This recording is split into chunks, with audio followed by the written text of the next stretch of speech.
வணக்கம் ரிஷபராசி நண்பர்களே. வரக்கூடிய பங்குனி மாதத்தில் உங்களுக்கு எந்த மாதிரியான பலன்கள் கிடைக்க போகுது அப்படிங்கிறத தான் இந்த பதிவில் நாம் இப்போ பார்க்க போகிறோம். முதல்ல சூரியனை பார்ப்போங்க. சூரிய பகவான் உங்களுக்கு 4ஆம் அதிபதியாகி இந்த மாதம் 11ஆவது ராசியில் தான் இருக்கார். அதனால் அரசாங்க அதிகாரிகள் மூலமாக ஒத்துழைப்பு கிடைக்கும், அரசியல்வாதிகள் மூலமாக ஒத்துழைப்பும் கிடைக்கும், நன்மையும் கிடைக்கும். உங்களுடைய தந்தை வழி உறவினர்கள் இருக்காங்கல்ல, அவங்களால ஆதாயமும் அன்பும் சேர்றதுன்னு ஒரு வகையில் ஒரு சிலருக்கெல்லாம் பொருளாதார உதவிகள் அப்படின்னு சொல்கிறோம்ல, அந்த மாதிரிலாம் கிடைக்கக்கூடிய ஒரு சந்தர்ப்பம் இந்த மாதம் உங்களுக்கு இருக்குங்க. 2ஆம் அதிபதி உங்களுக்கு நீச்சமாக இருக்குது. 2ஆம் அதிபதி நீச்சமானாலும் அவர் வக்ரகதி ஆயிடுவார் பங்குனி மாதம் 4ஆம் தேதிக்கு அப்புறம். அப்போ வக்ரகதியில் இருந்து அவர் கும்பராசிக்கு போவார். அப்படி போகிற போது உங்களுக்கு வருமானம் ஏதாவது ஒரு விஷயத்தில் வரத்தான் செய்யும். ஸோ பண தட்டுப்பாடுகள் அப்படிங்கிறது பங்குனி மாதத்தினுடைய ஆரம்பத்தில் இருந்தால் கூட படிப்படியாக அந்த பண தட்டுப்பாடுங்கிறது உங்களுக்கு விலகிடும். அதே மாதிரி மாமன் மைத்துனர்கள் மூலமாக நன்மைகள் நடக்கும். மாணவர்களுக்கு கல்வி வழியில் நன்மைகள் நடக்கும். நினைத்த மார்க் எடுத்து பாஸ் பண்ணக்கூடிய சந்தர்ப்பங்கள் கிடைக்கும். நினைத்த கோர்ஸ் எடுத்து படிக்கக்கூடிய ஒரு வாய்ப்புகளும் கூட உங்களுக்கு கிடைக்குங்க. உங்களுடைய ராசி அதிபதி வேற 11ஆவது ராசியில் தான் இருக்கார், சுக்கிர பகவான். சுக்கிரன் 11ல் இருந்தால் ஆடை ஆபரணத்துறையில் இருக்கிறவங்களுக்கு, கலைத்துறையில் இருக்கிறவங்களுக்கு, கட்டடக்கலைத்துறையில் இருக்கிறவங்களுக்கு, அதே மாதிரி அந்த பியூட்டிஷியன் மாதிரியான விஷயத்தில் சிலர் தொழில் செஞ்சுக்கிட்டு இருப்பாங்க. அவங்களுக்கெல்லாம் கூட அந்த சுக்கிர பகவான் மிகுந்த யோகத்தை இந்த மாதம் கொடுக்கும். ஆனால் 11ஆவது இடத்துல பல கிரகங்கள் இருக்கிறது ஒரு சில விஷயத்துக்கு நல்லதில்லை. எதுக்கு அப்படின்னு கேட்டிங்கன்னா, நாம் ஏதாவது தவறு செய்கிற மாதிரியான ஒரு விஷயங்களை அந்த கிரகம் தூண்டி விட்டுரும். தவறுகள் அப்படின்னா, அதாவது ஒரு ஆணை எடுத்துக்கிட்டால் ஏதாவது ஒரு பொண்ணு கூட பழகிற மாதிரியான ஒரு சூழ்நிலை, அந்த மாதிரி உருவாகிறதுக்குடைய சந்தர்ப்பம் வரும். அப்போ உருவாகும் ஒரு சிலருக்கு. உருவானதுக்கு அப்புறமா அந்த விஷயம் வெளியவும் தெரிய வரும். அப்போ வெளியே தெரிய நமக்கு கெட்ட பேரையும் ஏற்படுத்தி விட்டுரும்.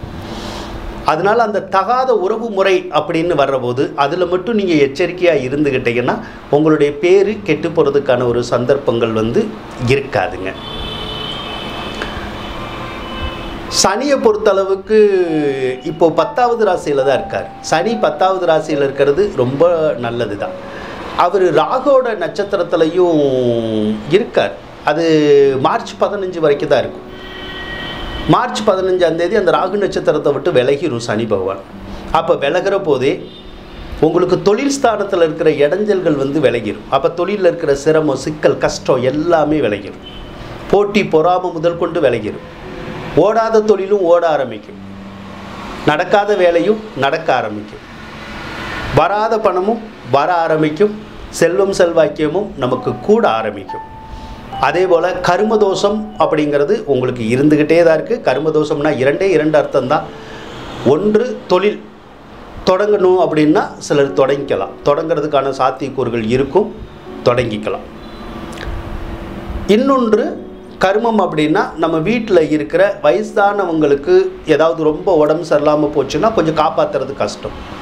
ஏன்னா கர்மம் அப்படிங்கிற போது யாருக்காவது ஒருத்தருக்கு பாதிப்பு ஏற்படுறதுக்கு பேர் தான் கர்மம்.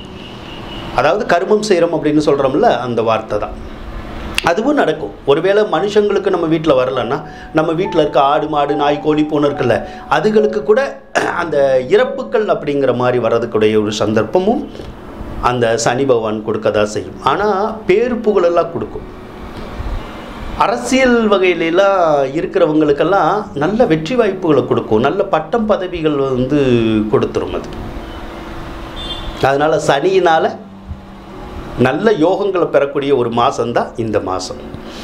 செவ்வாய் பகவானை எடுத்துக்கிட்டோம்னா 2ஆவது ராசியில் தான் இருக்கார். பொதுவாக விரையாதிபதி 2ஆவது ராசியில் இருக்கிறது பணவரவை கொஞ்சம் குறைக்கும். ஆனால் பங்குனி மாதம் 24 வரைக்கும் தான் குறைக்கும். ஏன்னா பங்குனி 24க்கு அப்புறம் செவ்வாய் பகவான் உங்கள் ராசிக்கு 3ஆவது ராசிக்கு போயிடுவார். அப்போ விரயங்கள் உங்களுக்கு குறைஞ்சிரும், பாதிப்புகள் அவ்வளவா இருக்காது. ஆனாலும் ஒரு சில ரிஷப ராசிக்காரவங்களுக்கு பூமி சம்பந்தப்பட்ட வகையில் யோகங்களும் நன்மைகளும் கிடைக்கும், பண வரவும் கூட இருக்கும். ரியல் எஸ்டேட் மாதிரியான தொழிலில் ஈடுபடுறவங்க, இந்த தாலுக்கா ஆஃபீஸில் வேலை பார்க்குறவங்க, அதே மாதிரி அக்ரி சம்மந்தப்பட்ட வகையில் வேலை பார்க்குறவங்க, மருத்துவம் சார்ந்த துறையில் இருக்கிறவங்க, அவங்களுக்கெல்லாம் நல்ல வருமானங்களை கொடுக்கக்கூடிய ஒரு அமைப்பு இந்த மாதத்தில் வந்து உங்களுக்கு இருக்கதான் செய்யுது. பங்குனி 24க்கு அப்புறம் செவ்வாய் வந்து நீச்சமாகிடுவார். நீச்சமாகிற போது தேவையற்ற ஒரு சில செலவுகள் கூட வரும். அதே மாதிரி கணவன் மனைவி உறவுக்குள்ளே ஒரு சிலருக்கு மட்டும் கொஞ்சம் கருத்து வேறுபாடுகள் வந்து வரும். அதனால் கொஞ்சம் அந்த உறவில் மட்டும் கொஞ்சம் எச்சரிக்கையாக இருந்துக்கிட்டோம்னா மிகப்பெரிய பாதிப்புகள் அப்படிங்கிறது வந்து வராது. குரு பகவானை பொறுத்தளவுக்கு உங்களுடைய ராசியில் தாங்க இருக்கார். பொதுவாக வந்து குரு பகவான் வந்து ராசியில் இருக்கிறது நல்லதுன்னு சொல்ல முடியலை. காரணம், இப்போ படிக்கிற பிள்ளைங்களை எடுத்துக்கோங்க, அவங்களால சரியாக படிக்க முடியாது, அந்த கவனம் செலுத்த முடியாது படிப்பில். அப்போ ஏதோ ஒரு வகையில் ஒரு சிலர் ஸ்கூலுக்கு போகிறதுக்கு தயங்கிறது, அல்லது படிக்க முடியாமல் தவிக்கிறது, படித்தாலும் மார்க்கு கிடைக்காம தவிக்கிறது. அதே மாதிரி ஸ்கூலில் வந்து ஒரு சிலர் தவறுகள் செஞ்சுட்டு மாட்டிக்கிறது. ஒரு சிலரெல்லாம் ஒரு ஸ்கூல் விட்டு இன்னொரு ஸ்கூல் மாறுற மாதிரியான சந்தர்ப்பத்தை கூட ஏற்படுத்தி விட்டுரும். அதனால் கல்வி வழி தடங்கள் அப்படிங்கிறது வந்து உங்களுக்கு இருக்கும். எவ்வளோ நாளைக்கு இருக்கும்னா ஏப்ரல் வரைக்கும் தான் இருக்கும். சித்திரை மாதம் கடைசி தேதி வரைக்கும் இருக்கும். அதுக்கப்புறம் குரு பயிற்சி வந்துடும். அதுக்கப்புறம் மாணவர்களுக்கு கல்வி வழியில் இருக்கக்கூடிய சிக்கல்கள் இருக்காது. ஒரு சில ரிஷபராசிக்காரவங்களுக்கு ஊரை விட்டு போயிடலாமா, வீட்டை விட்டு போயிடலாமா, வேலை செய்கிற இடத்த விட்டு போயிடலாமான்னு தோணும். ஏன்னா இதுக்கு பேர் வந்து ஜென்மகுரு. ஜென்மகுரு அப்படிங்கிறது வனவாசம் போக வைக்கும்னு சொல்லுவோம். அப்போ ஒரு இடத்துலேருந்து இன்னொரு இடத்துக்கு போக வைக்கும்.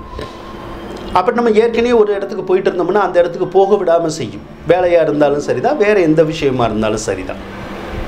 மனக்குழப்பங்களை வந்து ஒரு சிலருக்கு உண்டு பண்ணிடுது. ஒரு சிலருக்கு ஏதாவது ஒரு சொத்தை இழக்கிறது, ஏதாவது பொருளை இழக்கிறது, நகைநட்டுகளை இழக்கிறது, குழந்தையினால் கவலை, பணத்தினால பிரச்சனை, பணத்தட்டுப்பாடு, கடன் பிரச்சனை, கடனுக்காக கூட பயந்துக்கிட்டு நம்ம வெளியில் எங்கேயாவது வெளியூர் போகலாம் அப்படிங்கிற மாதிரியான எண்ணங்கள் வர்றது. இந்த மாதிரியான சூழ்நிலையெல்லாம் குரு பகவான் வந்து உங்கள் ராசிக்கு வந்து கொஞ்சம் கொடுக்க தான் செய்கிறார். ஆனால் அவர் எவ்வளோ நாளைக்கு அந்த விஷயத்தை கொடுக்க முடியும் அப்படின்னா சித்திரை மாதம் வரைக்கும் தான் கொடுக்க முடியும். இன்னொரு 2 மாத காலத்துக்கு தான் கொடுக்க முடியும். அதுக்கப்புறம் குரு பயிற்சியாக இருந்ததுக்கப்புறம் உங்களுக்கு கடன் பிரச்சனை, பணத்தினால பிரச்சனை, நகைனால பிரச்சனை, குழந்தைனால பிரச்சனை, கோயில்னால பிரச்சனை அப்படிங்கிறதெல்லாம் இருக்காது. அதுக்கப்புறம் உங்களுடைய வாழ்க்கை ரொம்ப சிறப்பாக தான் இருக்கும். ரிஷபராசிக்காரவங்களை பொறுத்தளவுக்கு கெடுபலன் அப்படிங்கிறது அதிகமாக கிடையாது, ஆனால் கொஞ்சம் இருக்க தான் செய்யுது. ஆனாலும் உங்களால் சமாளிக்க முடியும். வாழ்க்கையை நல்லபடியாக நடத்தி கொண்டு போகிறதுக்கூடிய ஒரு சந்தர்ப்பமும் உங்களுக்கு உருவாகுங்க. அதனால் ரிஷபராசிக்காரவங்க குரு ஜென்மத்தில் இருக்குங்கிறனால கவலைப்பட்டுக்கிட்டு இருக்காதீங்க. சிரமங்கள் அப்படிங்கிறது எப்பயுமே தொடர்ந்து வராது, ஆனால் பல வருடங்களாக தொடர்ந்து வந்துக்கிட்டு தான் இருக்குது. ஆனால் இன்னியும் ஒரு சில மாதங்கள் அவ்வளோதான் இருக்கும் அந்த சிரமங்கள். அதுக்கப்புறம் மீண்டும் உங்களுடைய வாழ்க்கையில் மறுமலர்ச்சி ஏற்பட்டு ஒரு நல்ல நிலைக்கு வரதுக்கூடிய சந்தர்ப்பம் உங்களுக்கு இருக்கும் அப்படின்னு சொல்லி கூறிக்கொண்டு விடைபெறுகின்றேன். நன்றி, வணக்கம். ரிஷபராசிக்காரவங்களுக்கு இந்த வீடியோ பிடிச்சிருந்தால் லைக் பண்ணுங்கள், ஷேர் பண்ணுங்கள், மறக்காமல் சப்ஸ்கிரைப் பண்ணுங்கள். நன்றி நண்பர்களே.